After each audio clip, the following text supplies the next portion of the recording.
Hello दोस्तों, आज की वीडियो में आप सभी का स्वागत है। आई होप आप सभी बढ़िया होंगे और अपनी तैयारी अच्छे से कर रहे होंगे। तो आज की वीडियो का में हम बात करने वाले हैं जो आरआरबी एएलपी का एग्ज़ाम होने वाला है, जो 9,970 पोस्ट आई हुई है, जिसका एग्ज़ाम 16 से 18 फरवरी के बीच होने वाला है। तो उसी के बारे में बात करने वाले हैं कि किस तरीके से आपको प्रिपरेशन करना है, किस तरीके से मैंने तैयारी की थी। मैं आप सभी को अपना भी स्कोर कार्ड दिखाऊँगा। इसके पहले मैंने आरआरबी एएलपी का सीबीटी 1 और सीबीटी 2 दोनों क्वालीफाई कर किया है, लेकिन मैंने साइको नहीं दिया था। मैंने साइको छोड़ दिया था क्योंकि मेरा सिलेक्शन यूपी पुलिस में हो गया था, तो मुझे वैसे भी रेलवे में कोई इंटरेस्ट नहीं था। लेकिन हाँ, जब कोई जॉब नहीं मिली थी तो उस टाइम प्रिपरेशन में था। लेकिन हाँ, उसको तो कोई भी लग रहा था, कोई भी मिल जाए, इस वजह से फॉर्म डाल दिया था, तो एग्ज़ाम दिया था। बाकी जब मेरा एग्ज़ाम इसमें सिलेक्शन हो गया तो मुझे वैसे भी मुझे इनमें इसमें भी नहीं है इंटरेस्ट, कोई और जॉब करनी है इस वजह से। लेकिन हाँ, एक जगह स्टैंड मिल गया था तो फिर सोचा कि इसमें से छोड़ के जाने से क्या मतलब है।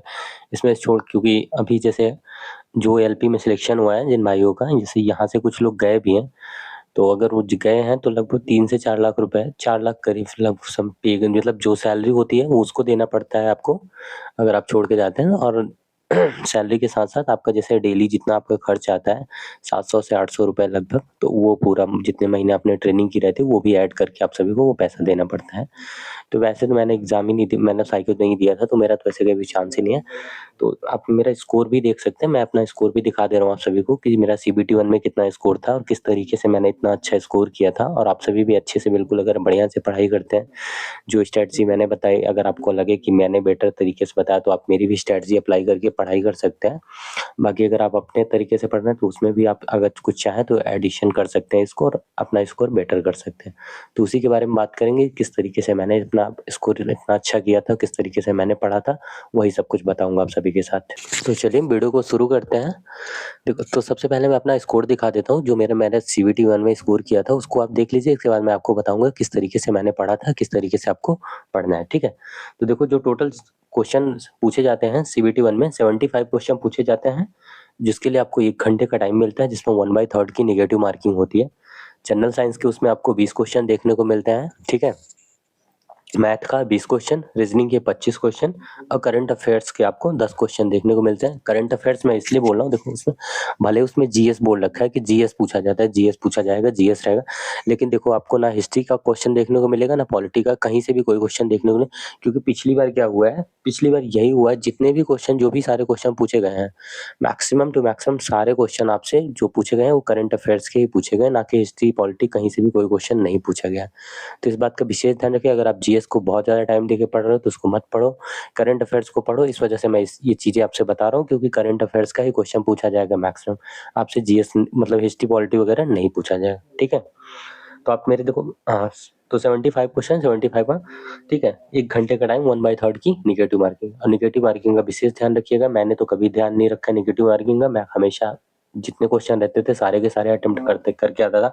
गलती से मेरा कोई एक आध क्वेश्चन छूट गया तो छूट गया, अदरवाइज मैं सारे के सारे क्वेश्चन अटेम्प्ट ही करके आता था हमेशा। आप मेरा सीबीटी 1 का देखिए, मैं स्क्रीन पे लगा दे रहा हूँ, आप इसको ये देख लीजिए। टोटल 75 क्वेश्चन आते हैं, ठीक है, जिसमें मेरे अटेम्प्ट 74 थे। मैंने एक क्वेश्चन गलती से छूटा था, वो भी नहीं छूटता, गलती से मेरे से छूट गया था। जिसके टोटल वैलिड क्वेश्चन जो हुए थे मेरे 71 थे। 4 क्वेश्चन कैंसिल कर दिए गए थे। राइट क्वेश्चन जो मेरे थे 53 थे, ठीक है।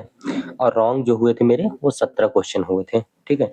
रॉ मार्क्स मेरा जो था वो कितना था, 47.33।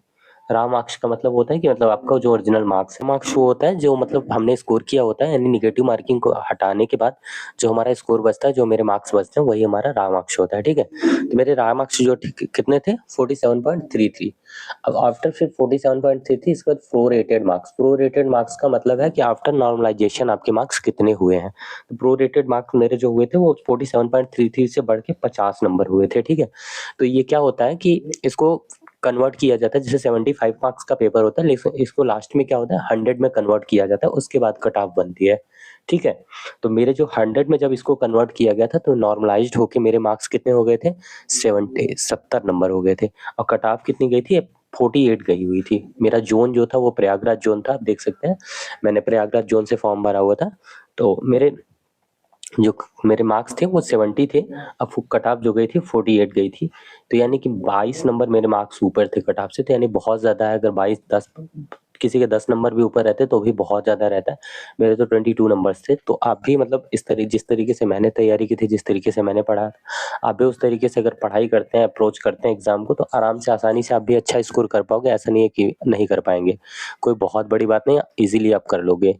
बस चीज़ें क्या है कि मतलब ध्यान से करनी होती है। मतलब ऐसा नहीं है कि पढ़े जा रहे हैं, पढ़े जा रहे हैं। तो अभी कुछ बताऊँगा किस तरीके से आपको, देखो एग्ज़ाम जैसे कि 16 से 18 फरवरी को आपका एग्ज़ाम होने वाला है।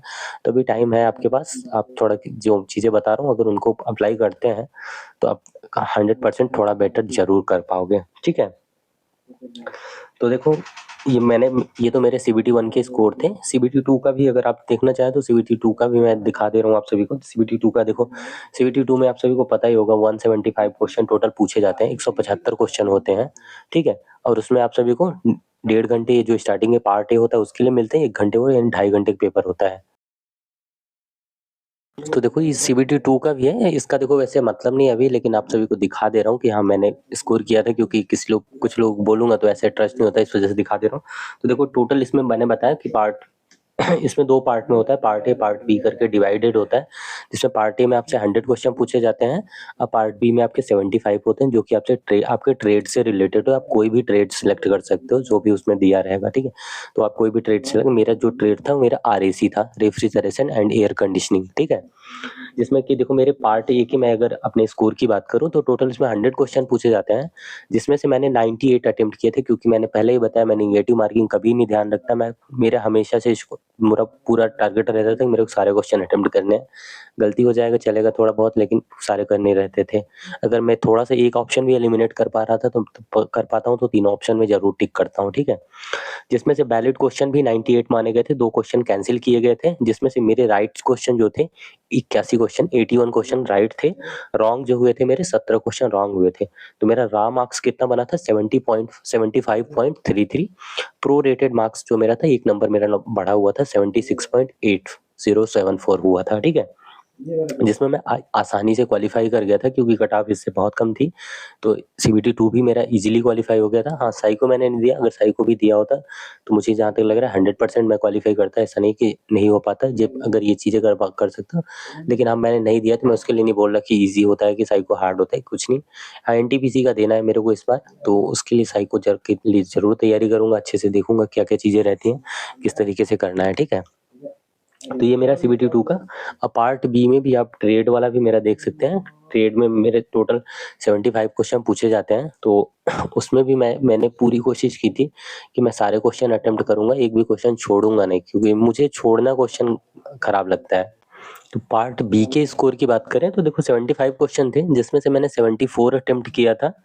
एक क्वेश्चन मेरा कैंसल हुआ था और मेरे 45 क्वेश्चन राइट हुए थे, 29 क्वेश्चन रॉन्ग हुए थे, यानी 29 क्वेश्चन मैंने गलत किया था। मेरा जो रॉ मार्क्स था वो 35 था, और जिसमें आप सभी को पता ही होगा, जो भी तैयारी कर रहे हो 35% मार्क्स पाने होते हैं, जिसमें यानी लगभग 26 से 27 नंबर अगर आपके आ जाते हैं तो आप ट्रेड क्वालीफाई हो, उसका कोई भी मार्क्स काउंट नहीं किया जाता है, ना ही वो कट ऑफ में ऐड किया जाता है। तो बहुत वो ज़्यादा वो लोड लेने की, देखो ट्रेड के लिए बहुत लड़के परेशान होते हैं, ट्रेड के लिए उतना परेशान होने की ज़रूरत नहीं है। आप ईज़िली अच्छे से देखो, कोशिश करिएगा, पूरे क्वेश्चन करिए और अच्छे से थोड़ा पढ़ लीजिए लास्ट के मोमेंट में, बाकी आराम से ट्रेड का कोई दिक्कत नहीं आएगा सीबीटी 2 में आपको। अभी फिलहाल तो आपका सीबीटी 1 है, तो उसके लिए फोकस करके आप अच्छे से पढ़ाई करो। तो मेरे रॉ मार्क्स 35 थे, 27 पाना रहता है। स्कोर जो मेरा हुआ था प्रो रेटेड 47.74 होता है, यानी कि 27 नंबर थे मेरे 20 क्वेश्चन, 20 नंबर इसमें भी ऊपर थे, 27 नंबर आपको पाने रहते हैं। इसको भी आउट ऑफ 100 किया जाता है, इसके बाद आपकी कट ऑफ लगती है, जिसमें मेरे कितने थे 47 थे। तो ये तो मेरा स्कोर कार्ड हो गया। अब हम बात करते हैं कि आपको किस तरीके से क्या चीज़ें कैसे अब लास्ट के मोमेंट में, जैसे कि आज 16 से 18 फरवरी को आपका एग्ज़ाम होना है। आज 8-9 जनवरी होने ही है। तो इसका क्या मतलब, आपसे बहुत ज़्यादा टाइम नहीं मिला, 20 दिन आप इधर ले लो और इसके बाद 10 दिन कम से कम उधर ले लो, 20, 10, 30, बाकी 5-6 दिन वो आपके समझ लीजिए इसे ऐसे-वैसे में इधर-उधर तैयारी में निकल जाएँगी। मतलब चीज़ें, एडमिट कार्ड हो गया, ये करना, वो करना, ये चीज़ें डॉक्यूमेंट कलेक्शन में अपना की तैयारी में, ठीक है? तो मेन चीज़ें यही है, बाकी लास्ट के मोमेंट में आप कोशिश भी करिएगा 10 दिन का कि रिवीज़न करिएगा। उसको अपनी स्ट्रैटेजी जो मैं बता रहा हूँ उसमें मत अप्लाई करिएगा, ठीक है? जो चीज़ें बता रहा हूँ बस इसको आप कोशिश करिएगा कि ज़्यादा से ज़्यादा जो 20 दिन ये बचे हैं, 10 दिन उधर का, ये 30 डेज़ ही अप्लाई करिएगा, ठीक है? चलिए, तो देखो सबसे पहले क्या है, हमारा जनरल साइंस है, मैथ है, रीजनिंग है, करंट अफेयर्स है, ठीक है। तो देखो मैंने बताया कि 3 चीज़ें हैं, जनरल साइंस है, मैथ है और रीजनिंग है, तो और करंट अफेयर्स। देखो करंट अफेयर्स के लिए देखो एक चीज़ सजेस्ट कर रहा हूँ आपसे कि अगर करंट अफेयर्स आपने बिल्कुल नहीं पढ़ा है अभी तक, तो आप पूरी कोशिश करिए कि उसको बिल्कुल मत पढ़िए, एकदम से एकदम छोड़ दीजिए, बिल्कुल 100% एकदम छोड़ दीजिए। मैं 100% गारंटी ले रहा हूँ। अगर आपको थोड़ा बहुत भी आइडिया होगा, न्यूज़पेपर वगैरह न्यूज़ देखते होंगे, तो आप 10 में से आराम से 10 के 10 क्वेश्चन अटेम्प्ट करिएगा। आराम से 3 से 4 क्वेश्चन आपके सही, मतलब 4 से 5 क्वेश्चन आपके सही होने के चांसेस रहेंगे। 4 से 5 अगर नहीं होते, 3 से 4 होते जरूर हो जाएंगे, जो कि आपको 1 या 2 नंबर प्लस करके ही देगा। तो मैं ये करंट अफेयर स्किप करने के लिए इसलिए बोल रहा हूँ कि आपका ये जितना टाइम लेगा उतना आपको देगा नहीं, मतलब उतना आपका रिजल्ट नहीं देगा, उतने आपके स्कोर नहीं बढ़ाएगा, क्योंकि यहाँ से करंट अफेयर्स किसी को आइडिया नहीं है क्या चीज़ें पूछी जा सकती हैं और क्या पूछेगा एग्जाम में, ठीक है। तो आप कोशिश करिए कि करंट अफेयर्स अगर अगर आप पढ़ रहे हैं तो बेटर है, अगर नहीं पढ़ रहे हो देन आप स्किप कर दीजिएगा, मैं यही आपको सजेस्ट करूँगा। बात करें देखो साइंस की, इस साइंस को क्या करना है, साइंस आप देखो जनरल साइंस बोल रखा है तो जनरल साइंस ही पूछा जाएगा। अब बहुत ज़्यादा डीप जाके पढ़ने की कोशिश मत करिएगा, कोशिश करिए कि जैसे बेसिक बेसिक जो फार्मूले हैं, जैसे चाल हो गया, वेग हो गया, त्वरण हो गया, बल हो गया, मतलब जो बेसिक ऊपरी फार्मूले हैं ना, वो फार्मूले याद रखिएगा, क्योंकि क्या होता है वहाँ पे आपसे डायमेंशन भी पूछा जाता है, कुछ न्यूमेरिकल भी क्वेश्चन पूछे जाते हैं जिसमें आपसे न्यूमेरिकल टाइप के क्वेश्चन रहेंगे, तो उसमें आपको वैल्यू निकालने रहेंगे, और वैल्यू निकालने के लिए आपको बहुत ज़्यादा नहीं, बेसिक बेसिक फार्मूले याद होने चाहिए, जैसे कि श्रेणी क्रम, समांतर क्रम, 1/r वगैरह, विद्युत चुम्बकीय क्षेत्र वाला जो वो वाला चैप्टर है ना, वो उससे ज़्यादा क्वेश्चन वहाँ से पूछा जाता है, ठीक है। बाकी वो बहुत ज़्यादा डीप जाके बहुत ज़्यादा पढ़ने की ज़रूरत नहीं है, बस थोड़ा-थोड़ा पढ़ लीजिएगा ऊपर-ऊपर से, आराम से साइंस हो जाएगा, क्योंकि जनरल साइंस देखो ऑलरेडी बोल रखा है तो वो जनरल ही होता है।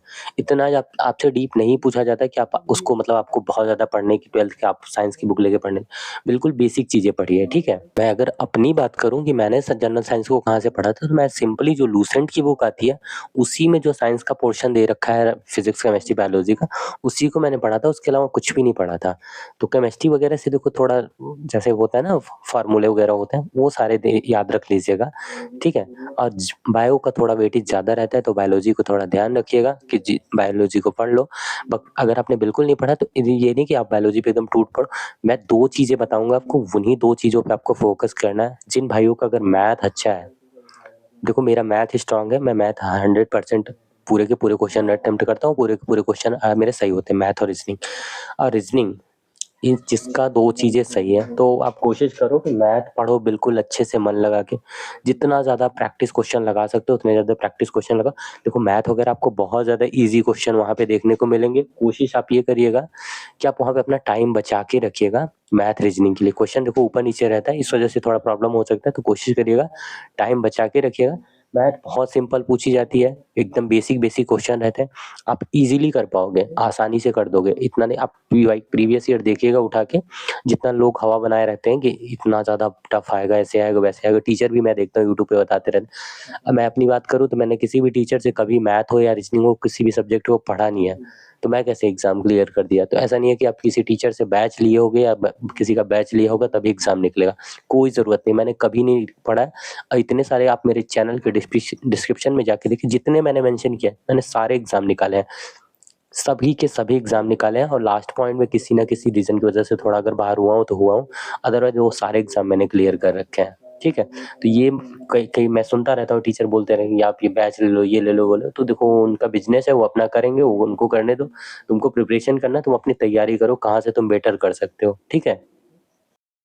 तो आपको क्या करना है कि आपने बैच लिया हो या ना लिया हो, आपने कहीं से किसी टीचर, खुद देखो सेल्फ स्टडी से भी आप अच्छे से बिल्कुल अच्छे, क्योंकि फॉर एग्जांपल मैं अपना ही बता दे रहा हूँ, क्योंकि मैंने कभी मैं किसी टीचर किसी बैच वगैरह नहीं लिया हो, तो अगर मैं कर सकता हूँ तो आप भी आसानी से बिल्कुल अच्छे से कर पाओगे, ठीक है। तो आप कोशिश करो कि अगर आपने मैथ और 2 चीज़ों पे अगर आप फोकस कर लो, मैथ और रीजनिंग को बिल्कुल अच्छे से कर लो। 20 क्वेश्चन मैथ के हैं और 25 क्वेश्चन रीजनिंग के हैं, तो टोटल कितने में 45 क्वेश्चन हो गए। तो 45 क्वेश्चन अगर आप अच्छे से कर लेते हो ना, तो बिल्कुल आराम से CBT 1 क्लियर करने के करीब पहुंच जाओगे, क्योंकि 75 में से अगर आपके 40 नंबर आ रहे हैं ना, 40 नंबर भी जिसका आएगा वो 100% जब उसको 100 में कन्वर्ट किया जाएगा तो आपके 60 पहुंचेंगे, वो आराम से क्वालिफाई रहोगे। और कट ऑफ कितनी लगेगी, आप किसी भी जोन से हो, अगर 50-55 के ऊपर 50 के ऊपर हो तो आपका आराम से सिलेक्शन रहेगा। CBT 1 आपका इजीली क्लियर रहेगा, ठीक है। तो इस बात का विशेष ध्यान रखो। मैथ और रीजनिंग को पढ़ना कैसे, देखो मैंने मैथ के लिए भी एक स्ट्रेटजी बताई है, आप चैनल पे मेरे विजिट करके अगर आप मेरी स्ट्रेटजी देखना चाहें कैसे मैंने पढ़ा है किस तरीके से, उसको कर सकते हैं। रीजनिंग के लिए भी बताया, वहाँ से अगर चाहें तो आप वो देख सकते हैं। बाकी अगर आप अपने तरीके से पढ़ रहे हैं और अच्छा कर रहे हैं तो वो बहुत अच्छा है आपके लिए। आप अपनी देखो, सबसे मैं यही मानता हूँ किसी की भी स्ट्रेटजी काम नहीं आएगी। जो आप खुद से स्ट्रेटजी बनाओगे, जो आप खुद से जिस अपने तरीके से जैसे पढ़ोगे, वही सबसे ज़्यादा आपके लिए हेल्पफुल रहेगा। क्योंकि मैंने ये फॉर एग्जांपल मैं अपने लिए ही बोल रहा हूँ, क्योंकि मैंने कभी किसी की स्ट्रेटजी से देख के नहीं बताया, मैंने खुद से अपना प्लान किया। हाँ, लोगों से गाइड थोड़ा लेता था कि हाँ किस तरीके से चीज़ों को करना है। बाकी इसके बाद क्या करना था, तो खुद से सुनो सबकी, देखो प्लान अपना खुद का, फिर सबका सुनने के बाद खुद का प्लान बना लो कि मैं किस तरीके से कर पाऊंगा। हो सकता है जो सामने वाला बंदा बता रहा हो वो पहले से बहुत ज़्यादा पढ़ा हो, उसे कुछ पता हो, इस वजह से वो ऐसे बोल रहा है कि तुम इस तरीके से कर लो। लेकिन आपको अपनी औकात पता है ना कि भाई मैं क्या हूँ, मैं किस तरीके से कर पाऊंगा, क्या चीज़ें पढ़ पाऊंगा। तो इस चीज़ का विशेष ध्यान रखिएगा कैसे करना है, ठीक है। ठीक है भाई, तो बस यही सारी चीज़ें थी। देखो मैंने सब कुछ आप सभी को बताने की पूरी कोशिश की, समझाने की कोशिश की किस तरीके से करना है, कैसे पढ़। एक चीज़ अभी देखो, लास्ट के 1 मंथ बचे हैं तो आप पूरी कोशिश, देखो 2-3 पॉइंट बता रहा हूँ, मेजर पॉइंट, उन बस पॉइंट को ध्यान रख लो और उस तरीके से कर लो, ठीक है। जैसे कि मैथ को आपको क्या करना है, मैथ को आपको पूरी कोशिश करनी है कि जितना ज़्यादा आप प्रैक्टिस कर सकते हो, जितने ज़्यादा क्वेश्चन प्रैक्टिस कर सकते हो, बस उन्हीं क्वेश्चन को प्रैक्टिस करने पे फोकस करो, इसके अलावा और कुछ मत करो। सेम टू सेम रीजनिंग के लिए भी आपको क्या करना है, रीजनिंग के लिए भी आप जितना ज़्यादा प्रैक्टिस क्वेश्चन लगा सकते हो, बस वो प्रैक्टिस क्वेश्चन लगाओ और कुछ नहीं मतलब किसी भी बुक से कोई कुछ पढ़ने की ज़रूरत नहीं है। बस आप मैथ रीजनिंग की दो, अगर आपके पास टेक्स्ट बुक का पास है तो उसपे हज़ारों लाखों क्वेश्चन पड़े हुए हैं, आप उन्हीं सभी क्वेश्चन का प्रैक्टिस लगाना स्टार्ट कर दो। बात करें देखो साइंस की, जनरल साइंस अगर आपने आप पहले से पढ़ते आ रहे हो तो बहुत अच्छी बात है, अगर नहीं पढ़ा है तो फिर बेकार है, तो बहुत मुश्किल है। अगर आप पढ़ते हुए आ रहे हो तो अगर आपने कोई नोट्स बना रखा है तो उस नोट्स को ज़्यादा से ज़्यादा रिवीजन करो। और नोट्स इफेक्टिव होना चाहिए थोड़ा, यानी कि मतलब उसमें चीज़ें देखो डीप जाके मत पढ़ना। अभी से बोल रहा हूँ आपसे, बहुत बेसिक क्वेश्चन पूछे जाएंगे, PYQ देख लो, अच्छे से समझ लो। सबसे मेन इंपॉर्टेंट यही होता है एग्जाम पैटर्न को समझना कि क्वेश्चन मेरे से कैसे पूछे जाएंगे। जो एग्जाम मैं पढ़ रहा हूँ वो पूछा जाएगा कि नहीं पूछा जाएगा, तो जरूर देख लो, PYQ देख लो। ऊपर के क्वेश्चन बहुत ज़्यादा डीप सबसे क्वेश्चन नहीं पूछे जाएंगे, तो इस बात का जरूर ध्यान रखिएगा, अभी से बोल दे रहा हूँ। तो बेसिक फार्मूले जरूर ध्यान रख के जाइएगा बाद में, क्योंकि आपको वहाँ न्यूमेरिकल जरूर देखने को मिलेगा, 2-4 क्वेश्चन डायमेंशन वगैरह निकालना आना चाहिए आपको, तभी आप कर पाओगे। तो इसका जरूर ध्यान रखिएगा, फार्मूले आपको जरूर याद होने चाहिए, ठीक है। तो बस यही सारी चीज़ें थी, जो भी जितना था सब कुछ बता दिया मैंने। इसके बाद भी किसी का कोई डाउट होगा देन आप कमेंट करिएगा, मैं ज़रूर रिप्लाई कर दूंगा। किसी भी सब्जेक्ट के रिगार्डिंग या सिलेबस के रिगार्डिंग कुछ भी कोई डाउट होगा किस तरीके से कैसे पढ़ना है, तो उसके लिए आप कमेंट करके पूछ लीजिएगा, ठीक है। बाकी जितना मेरे से मुझे जहाँ तक लगा है, जो चीज़ें मुझे लगा है कि इम्पोर्टेंट थी, मैंने समझा दिया है, बता दिया आप सभी को। किसी भी टीचर है, किसी के नोट्स पे, किसी के क्लास पे डिपेंडेंट मत रहिएगा। खुद से जो आप मेहनत किए रहेंगे वही आपको काम आएगा। पिछली बार लड़के मैंने देखा जो एग्जाम मतलब मैं किसी टीचर का नाम ले लूंगा, किसी भी क्यों मैं किसी को कुछ बोलूं, बहुत सारे मैंने ऐसे लड़कों को देखा कि बाहर निकलते हुए गाली देते हुए निकल रहे थे लड़के। क्योंकि क्या होता है ना, टीचर जो इस तरीके से बताते हैं ना कि बस ये कर लो, इसी में से आ जाएगा, कुछ नहीं आता भाई, कुछ भी किसी भी टीचर का कहीं से कुछ नहीं आता। जो तुम खुद से मेहनत करके, खुद से बुक से करके मेहनत करके दिन रात बैठ के पढ़ोगे वही आएगा, किसी भी टीचर का कुछ नहीं आता। अभी से बोल रहा हूँ, जो लिख के थंबनेल में डाल देते ना बस यही क्वेश्चन कर लो यहीं से आ जाएगा, कुछ नहीं आता, ठीक है ना। अभी से बोल रहा हूँ। अभी फिर एग्जाम देकर ट्रेड वगैरह वाले लड़के तो गाली देते हुए निकल रहे थे, ट्रेड के ऐसे ऐसे नोट्स लड़के टीचर्स प्रोवाइड कर दिए थे कि लग रहा था कि बस इन्हीं में से आ जाएगा। ट्रेड वगैरह का कुछ नहीं, बुक अपनी खुद से खरीदो और खुद से पढ़ो, तभी होगा CBT 2 के लिए, अभी से बता रहा हूँ, ठीक है। बाकी CBT 1 में भी कोशिश करो अपने से पढ़ो, बुक से पढ़ो, वो ज़्यादा इफेक्टिव रहेगा। किसी टीचर के जो क्वेश्चन करवाते रहते हैं ना, वो क्वेश्चन ऐसा नहीं है कि वो क्वेश्चन पूछे जाएंगे, बिल्कुल नहीं पूछे जाएंगे। हाँ, खुद से आप PYQ करो, उसका एनालिसिस करो, इसके बाद उसका डिटेल्स, जैसे टेक्स्ट बुक पे अगर मॉक देते हो, कि मैंने हमेशा टेक्स्ट बुक को फॉलो किया, मैंने टेक्स्ट बुक पे ही हमेशा मॉक दिया। अगर आप भी जैसे टेक्स्ट बुक पर मॉक दोगे तो उसमें आपको एडिशनल इन्फॉर्मेशन दी रहती है नीचे, उसको ज़रूर पढ़ा करो और अच्छे से समझा करो, वो बहुत ज़्यादा इफेक्टिव रहेगा आपके लिए। मैंने वहाँ से नोट्स बनाए थे प्रॉपर, और वही वहाँ से उसी को रिवीजन करके पढ़ के गया था, ठीक है। तो चलिए आज के लिए बस इतना ही, मिलते हैं नेक्स्ट वीडियो में। किसी का कोई डाउट होगा तो ज़रूर कमेंट करिएगा, मैं ज़रूर रिप्लाई कर दूँगा। ठीक है भाई, अच्छे से अपनी पढ़ाई बढ़िया से करो, बेस्ट ऑफ लक एग्ज़ाम के लिए।